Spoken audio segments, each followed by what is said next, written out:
কিন্তু এর পাশাপাশি এই মুহূর্তে খবর দিই আপনাদেরকে, এই দিবস অর্থাৎ এই 16 তারিখের এই দিনটিকে কেন্দ্র করে ইতিমধ্যে শহর কলকাতাকে নিরাপত্তার চাদরে মুড়া হয়েছে। বিশেষ ব্যবস্থাপনা ইতিমধ্যে গ্রহণ করা হয়েছে বলে জানতে পারা যাচ্ছে।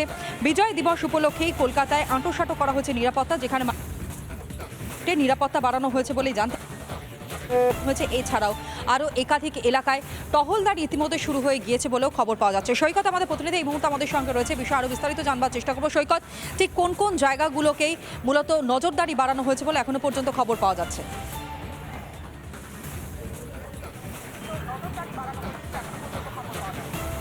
দেখো, বাংলাদেশের এই অশান্তির আবহেই কিন্তু কলকাতা পুলিশের যে এসবি স্পেশাল ব্রাঞ্চ, সেই স্পেশাল ব্রাঞ্চ থেকে প্রত্যেকটি থানা এবং কলকাতা পুলিশের পুলিশ কমিশনার সহ সমস্ত আধিকারিককে এই অ্যালার্ট করা হয়েছে। মূলত বাংলাদেশিদের আনাগোনা শহর কলকাতায় যেখানে বেশি, সেই পূর্ব যাদবপুর থানা এলাকা, ইকবালপুর এলাকা, মার্কুই স্ট্রিট, সদর স্ট্রিট, এই এলাকা থেকে এই এলাকায় নিয়মিত টহলদারি এবং নজরদারি নিরাপত্তা বৃদ্ধির অ্যালার্ট করা হয়েছে।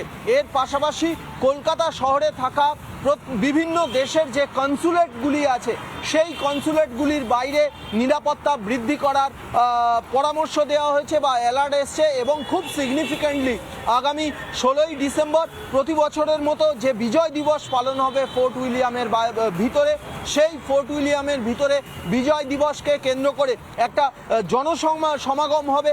সেই জায়গায় নিরাপত্তা বৃদ্ধির জন্য অ্যালার্ট করা হয়েছে স্পেশাল ব্রাঞ্চ থেকে। মূলত বাংলাদেশের অশান্তি আবহে এই এসবির তরফ থেকে কলকাতা পুলিশের পুলিশ কমিশনার সহ সমস্ত পদাধিকারীদের কাছে এই যে অ্যালার্ট মেসেজ এসেছে বা নোটিশ এসেছে, সেই নোটিশ অত্যন্ত গুরুত্বপূর্ণ এবং খুব গুরুত্ব সহকারে কলকাতা পুলিশের তরফ থেকে দেখা হচ্ছে এই বাংলাদেশের অশান্তির আবহে যাতে কোনো ধরনের নির্দিষ্ট এলাকাগুলিতে ঢুকে পড়তে না পারে এবং বাংলাদেশিরা যেখানে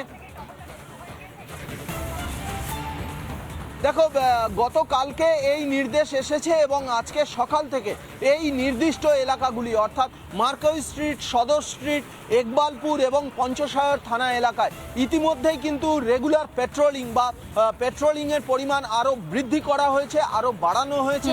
এবং মার্কুই স্ট্রিট এলাকায় ইতিমধ্যেই পুলিশের একটি পুলিশ অ্যাসিস্ট্যান্ট বুথ বা একটি রেগুলার টহলদারির জন্য একটি শেল্টার করা হয়েছে, এমনটাই জানা যাচ্ছে পুলিশ সূত্রে। নজর রাখো সৈকত, আপাতত ধন্যবাদ জানাই তোমায়। নানা ধরনের কন্টেন্ট দেখার জন্য লাইক করুন, শেয়ার করুন আমাদের ফেসবুক পেজ, সাবস্ক্রাইব করুন আমাদের ইউটিউব চ্যানেল। পাশাপাশি অন্যান্য ব্রেকিং নিউজের জন্য অবশ্যই চোখ রাখুন রিপাবলিক বাংলায়।